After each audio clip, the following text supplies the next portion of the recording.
So, Marathon's full release is here, the new sci-fi extraction shooter from Bungie. And PlayStation have sponsored me to give you the best tips and tricks for a new player after I've played the game for more than 20 hours. I've played a lot of extraction games before, but Marathon has unique enemies, abilities, dynamic events, and environmental hazards that make it a little different from the others. We'll be covering the UI, menus, which class to start with, what items to use, and how to easily heal and loot fast. If there's anything that you think I've missed and want to help others, just leave your additional tips down in the comments below. And if you want to get started on Marathon today, it is now available on all major consoles and PC, and you can find a link to the game in the description below. It's also important to note that this was captured during the server slam, so some things in the launch might be slightly different. So first off, let's get you straight into your first game. When you get to the main menu, there are 3 things that you'll want to check out first before entering your first match. Your factions or your quests. So select the factions button and then select a faction and a new mission. Activate one, and on completion, these will give you experience and rewards like guns and loot. This is also where you can do your long-term upgrades later. Next, we want to go to loadout. This is where we pick our shell, the character to play. For someone playing solo for the first time, I would recommend the assassin shell. This shell has 3 abilities that conceal you from both the AI and real enemy players, making it much easier to survive a round. Then we want to move on and select our vault.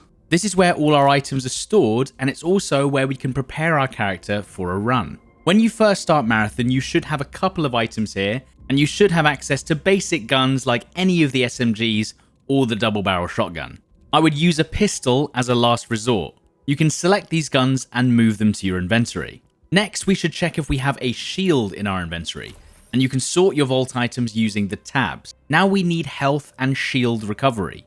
All healing items have this shape, and all shield recovery items have this shape. And depending on rarity is how much and how fast they will heal you. If you don't have any health or shield recovery left, then you'll need to open the armory.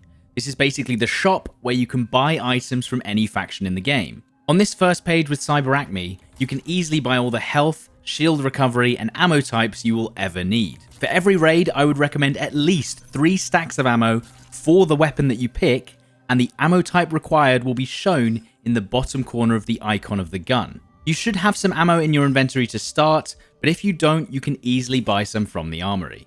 Once you have a gun, a shield if available, 3 stacks of ammo, 3 heals, and 3 shield recharges, you should be ready for any run. Now that you're ready to go, back out to the lobby screen and press prepare.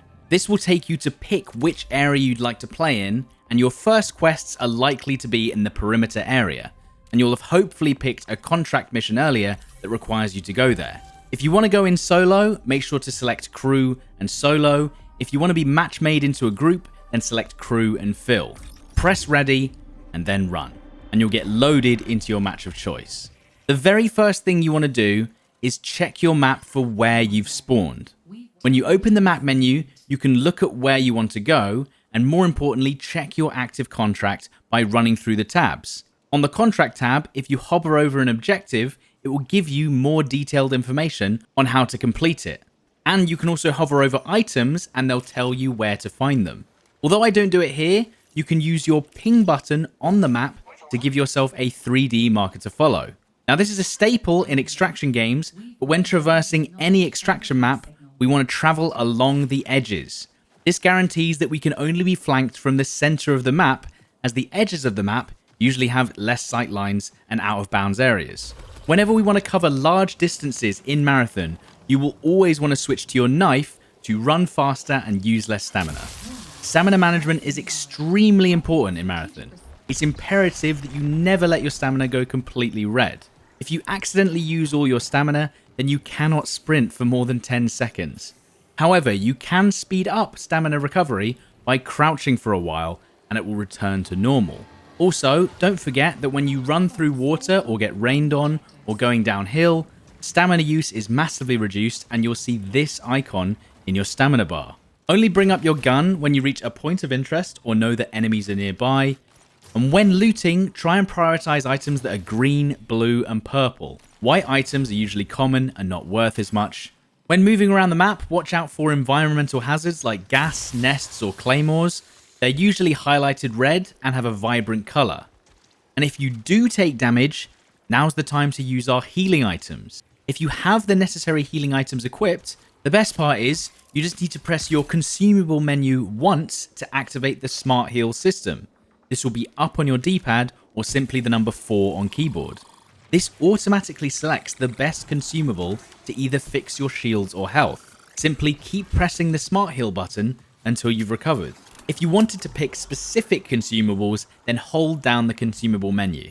For the most part, you should try and avoid AI and players if your only goal is to get loot. Whenever you try and shoot, you'll give away your position to other players. You can tell AI from player models, as the AI will usually have a yellow light coming from their head, or sensors that will turn red when they've spotted you and are now aggressive. Players do not have bright lights on their character models. A big tip is that you can use your ping button on any enemy and it will highlight them if they are a player. So it's always worth just spotting enemies that you're not sure about.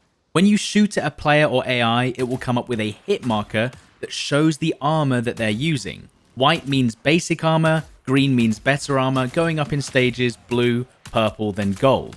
If you shoot an enemy and they have purple or gold armor symbols, then you might want to be extremely careful as they'll take immense amounts of damage. This is why choosing the assassin class is perfect for solos. If you get overwhelmed, you can use your stealth or smoke abilities to avoid the conflict. AI cannot see you when you're fully stealth or inside smoke. Once you break line of sight, you can tell AI aren't engaging you anymore as their lights go back to yellow. Melee is also extremely strong, and you can sneak up on AI and they'll usually drop in 2 or 3 attacks as long as they don't have strong armor. These enemies will often drop loot containers as well, and if you're safe, it might be worth checking what's in them. Whilst moving around the map, if you see what looks like a dead character on the floor with blue blood around them, that is likely a player model which should contain better loot if it hasn't already been raided. Try to prioritize purple, blue and green items as these have the most value. And don't forget to pick up guns and shields as these usually are the best loot to keep. You might have seen that I picked up a lockbox key. A little tip is that lockboxes spawn in buildings that have red flares above them, and they contain better than average loot. Once your character is full on loot, or you've completed whatever objectives your active contract has, we want to try and extract as soon as possible. This is when we'll want to use our ping system in the map to select a yellow extract icon, hopefully the closest. You then get a 3D marker to follow that will lead to an extraction site. This is the most dangerous part of the run. If an extraction site has a giant blue beam coming out of it, then someone has already recently activated it and a player will be waiting nearby. If any player uses an extraction, then it becomes deactivated and you'll have to find a new one. You'll want to check around the site before activating and use your stealth abilities or smoke grenades to avoid being shot in the open. Once you activate an extraction, never just stand next to it until it's ready.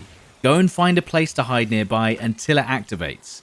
It takes about a minute before it's usable. And remember that other players and AI will be attracted towards it. You can tell when it's ready to extract as it gains a white ring around it. Once it's fully activated, you need to stand inside the white ring for 10 seconds before you're extracted and make sure you're moving erratically or use your abilities and smoke grenades to conceal your position and make yourself a hard target.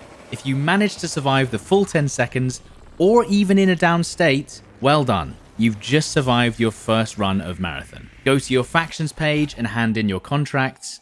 Open up your vault and transfer the items you've extracted into your vault to get ready for another run. But what if you didn't survive the extraction? And what if you kept dying and losing your gear and couldn't afford to gear up again? Well, you can always check the armory in your loadout for a sponsored kit, which will be from any faction and either be a free loadout or a reduced price loadout. But even if you can't afford any of those, then your last option is to use a Rook shell.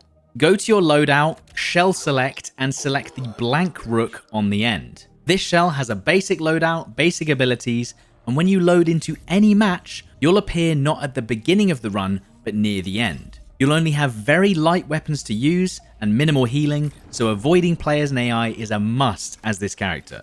Your only goal with a Rook is to get in, get as much loot as quickly as possible, and extract. Luckily, your two abilities are great for survivability. Your first ability allows you to blend in with the AI faction, just make sure you do not sprint or they'll see your disguise. And your second ability is essentially a slow heal that will allow you to recover even if you have no healing items. Because you spawn so late in the rounds, you'll need to get loot quickly and think about extracting almost immediately. As long as you activate any extraction with about a minute left, you should be able to survive. Most players have already left before the last 5 minutes. Using a Rook is kind of your last resort, just in case you become completely helpless with loot and currency. And with that, this covers the absolute basics for surviving your first couple of raids in Marathon. As I mentioned, the full game is now available and all the details are in the link in the description below.